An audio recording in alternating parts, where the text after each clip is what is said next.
ഖമറുൽ ഉലമ കാന്തപുരം ഉസ്താദിനെ ഇല്ലാതാക്കാൻ വേണ്ടി ഞാൻ പോവുകയാണ്, ഷംസുൽ ഉലമ എനിക്കതിന് ഉത്തരവ് നൽകിയിട്ടുണ്ട് എന്നൊക്കെ ഒരു ഓൺലൈൻ മജ്ലിസിൻ്റെ ആൾ തൻ്റെ സുഹൃത്തിനോട് പറയുന്ന ആ വോയിസ് വെച്ചുകൊണ്ട് നമ്മൾ ഇന്നലെ ഒരു വീഡിയോ ചെയ്യുകയുണ്ടായി.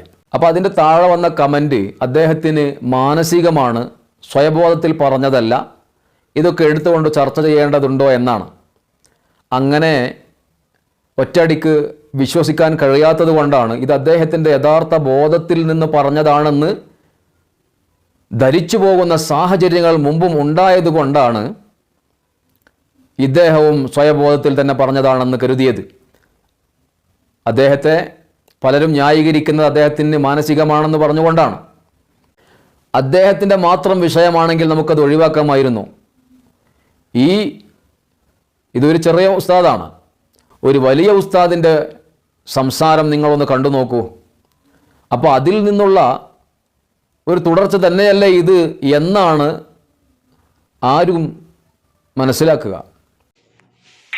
പണ്ഡിതന്മാരെയും മുതല്ലിമീങ്ങളെയും മുഴുവനും ഒരു സജ്ജാതി പിടിച്ചു വേകിയ ഘട്ടത്തിലാണ് എന്നെപ്പോലുള്ള ആളുകളൊക്കെ കർമ്മരംഗത്ത് വരാൻ തുടങ്ങിയത് കേട്ടോ. അന്ന് ഞാൻ ആ ഭാഗത്തെ തെറ്റി പറയുന്നില്ല. ആ സജ്ജാദിപ്പോ മുജാഹിദീങ്ങൾ ഹോസ്പിറ്റലിൽ അഡ്മിറ്റ് ചെയ്യപ്പെട്ടിരിക്കുകയാണ്. വളരെ അപകടകരമായ നിലയിലാണ് നാം കേൾക്കുന്നത്.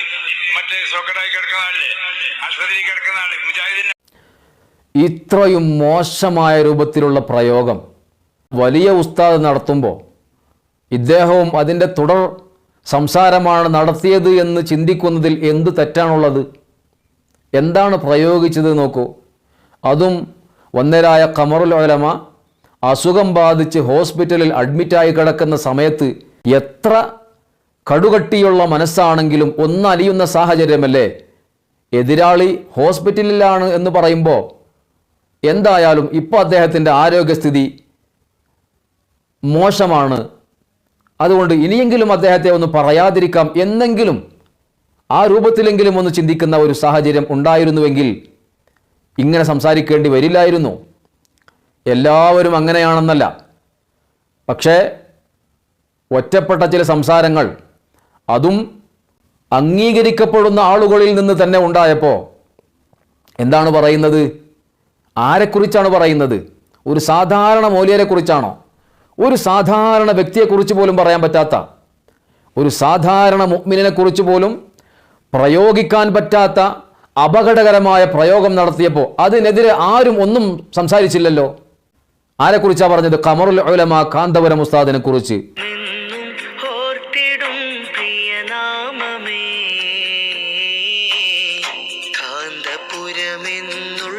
പേരഭിമാനമേ കണ്ടു കൊതി തീരാത്ത അജബിൻ താരമേ കാത്തുവെക്കണമേറെ കാലം റാഹിമേ നോവതത്ര സഹിച്ചതാണ് ശൈഖുന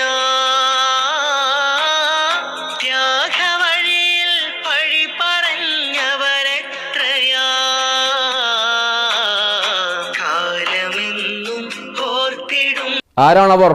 കേരളത്തിൽ എന്നല്ല, ഇന്ത്യയിൽ എന്നല്ല, ഇന്ത്യയുടെ പുറത്തുമുള്ള ഔലിയാവും സൂഫി വര്യരും വലിയ ലോകോത്തര പണ്ഡിതരുമൊക്കെ വന്നുകൊണ്ട് അംഗീകാരം കൊടുത്ത സുൽത്താനുൽ ഉലമയാണെന്ന് പറയുന്നത് അലവി അൽ മാലിക്കി മക്കിയാണ്. ഖമറുൽ ഉലമ എന്ന് വിളിക്കുന്നത് സുൽത്താനുൽ ആരിഫീൻ അഹ്മദുൽ കബീർ റിഫാഇ തങ്ങളുടെ പേരക്കുട്ടിയാണ്. ചില്ലറ കളിയാണോ?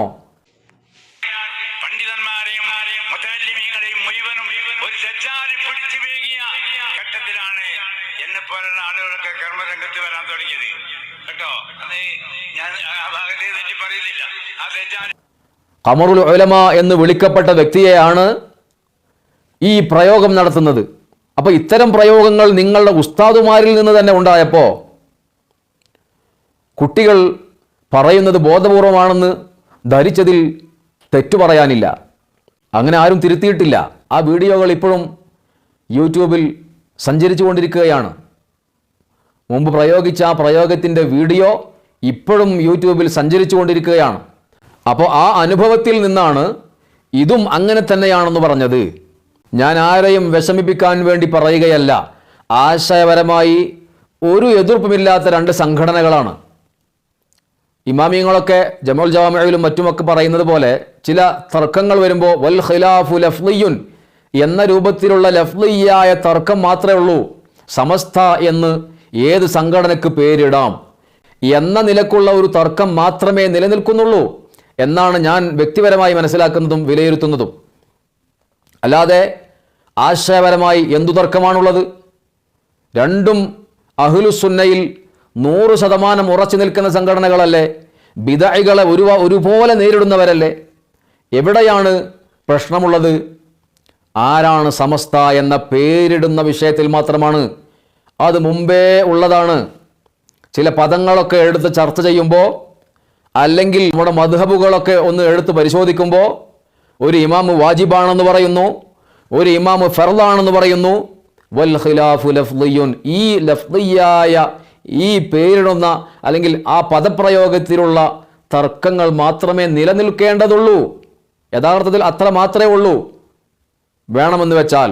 പക്ഷേ അതിനെ ഊതിപ്പെരിപ്പിച്ച് വലിയ വിഷയമാക്കി തൻ്റെ അണികളെ മൂർച്ച കൂട്ടി ആ രൂപത്തിലൊക്കെ നടക്കുമ്പോഴാണ് വലിയ പ്രശ്നങ്ങളിലും കലഹങ്ങളിലും ഇത് കലാശിക്കുന്നത്. വലിയ പ്രശ്നം രണ്ട് സംഘടനകൾക്കിടയിലും ഇല്ല. അതുകൊണ്ട് തന്നെ ആരെയും വിഷമിപ്പിക്കാനോ ആ വോയിസിൽ പറഞ്ഞ ഉസ്താദിനെ അംഗീകരിക്കുന്നവരെ മാനസികമായി പ്രയാസപ്പെടുത്താനോ അല്ല ഞാൻ പറഞ്ഞത്. അതേസമയം ആരെക്കുറിച്ചാണ് ഈ രൂപത്തിൽ അശ്ലീലമായ വളരെ മോശമായ രൂപത്തിലുള്ള പ്രയോഗങ്ങളും പരാമർശങ്ങളും നടത്തുന്നത്, ഇനിയെങ്കിലും അതൊന്ന് നിർത്തിയിരുന്നെങ്കിൽ എന്ന ഗുണകാംക്ഷയോടെയുള്ള വീഡിയോ ആണ് ഞാൻ ചെയ്തത് എന്ന് സാന്ദർഭികമായി ഓർമ്മപ്പെടുത്തുന്നു. അസ്സലാമു അലൈക്കും വറഹ്മത്തുള്ളാഹി വബറകാതുഹു. അമറാണേ കഥയേറെ കുറിച്ചുള്ള സ്വരമാണേ ഉലമായിൻ സുൽത്താനായി ഇലാഹിന്റെ വരമാണേ. അമറാണേ കഥയേറെ കുറിച്ചുള്ള സ്വരമാണേ ഉലമായിൻ സുൽത്താനായി ഇലാഹിന്റെ വരമാണേ. അരികിലായി ചേർന്നാൽ കൊതി തീരുകില്ല, അറിയുന്നൊരാരും പഴിചാരുകില്ല. ശരവർഷമേറെ എതിരേറ്റതല്ലേ, ശരവേഗമവരും മുന്നേറിയില്ലേ. ഇരുളിൽ അലയും ഈ കാലത്തിനെറുകെ ഉയരും അറിവിൻ പൊതുനഗരത്തിൻ വരവേ. അഭയം ചൊരിയും ആദേഹത്തിൻ കനിവേ. സദയം ആയുസ്സിൻ നിറവേ.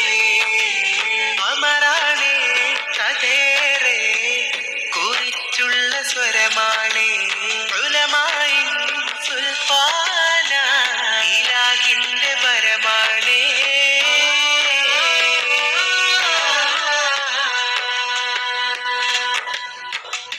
ഉണരുന്നൊരീ പുലർവേളയിൽ തിരയുന്നൊരാ കാവൽ മരം ചിരിതൂകിയൻ മിഴിയോരമിൽ ഹരമായിടും നീനിൻ സ്വരം കണ്ണുകളിലെൻ കണ്ടുണരുവാനാ കാത്തുവെച്ചിടല്ല ശൈഖുനയേ.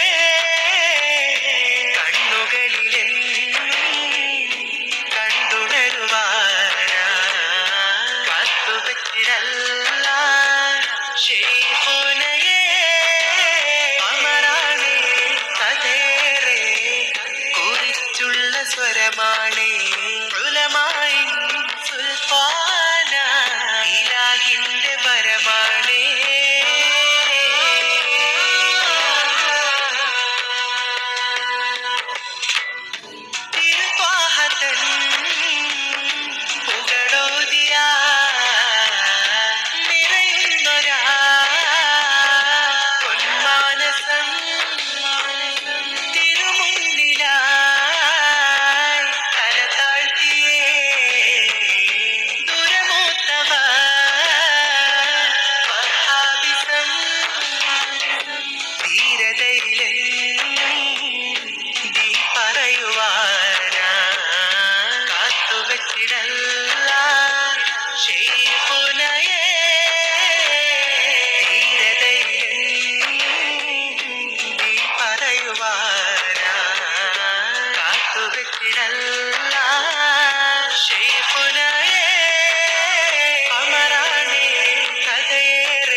കനിവേ സദയം ഇരവായുസിൻ നിറവേ അമരാണേ കഥേറേ കുറിച്ചുള്ള സ്വരമാണ്